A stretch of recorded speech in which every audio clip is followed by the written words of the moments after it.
بسم اللہ الرحمن الرحیم۔ معزز عزیز ساتھیو، السلام علیکم ورحمۃ اللہ وبرکاتہ۔ ایک دن حضرت داؤد علیہ السلام اپنے دربار میں بیٹھے ہوئے تھے۔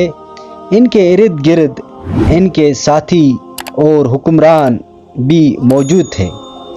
اچانک ایک کوا ان کے قدموں کے قریب اڑتے ہوئے گزرا۔ حضرت داؤد علیہ السلام نے دیکھا کہ اس کوے نے ایک چٹکی اچھی مشورہ دی ہے۔ انہوں نے سوال کیا، اے کوے، تم نے ہمیں کیا مشورہ دی ہے؟ کوے نے ادب کے ساتھ جواب دیا، بڑے شہر تمند اور زمیندار زراعتی شخص، آپ کے ملک میں ایک بہت بڑی مشکل ہے۔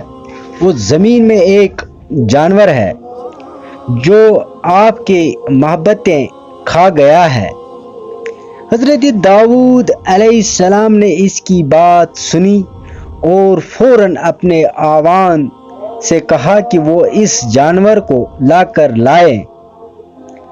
جب جانور پکڑ گیا تو داؤد علیہ السلام نے اسے سزا دی اور بیٹھ کر مخصوص دعا کی کہ خداوند اس کے گناہوں کو معاف کرے۔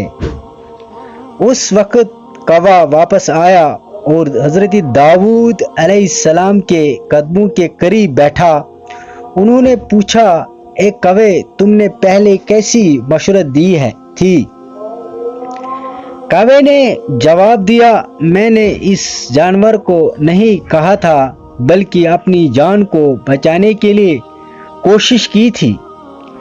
جو شخص اپنے گناہوں سے توبہ کرتا ہے اور خدا کے حکم پر عمل کرتا ہے، اس کا ہمیشہ راستہ پر رہنا آسان ہوتا ہے۔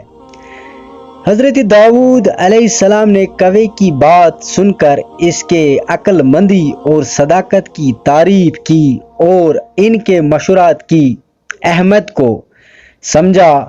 حضرت داؤد علیہ السلام اور کوے کی یہ کہانی ہمیشہ لوگوں کو انصاف کی طرف بلاتی رہی اور عقل و فہم کی روشنی دکھاتی رہی۔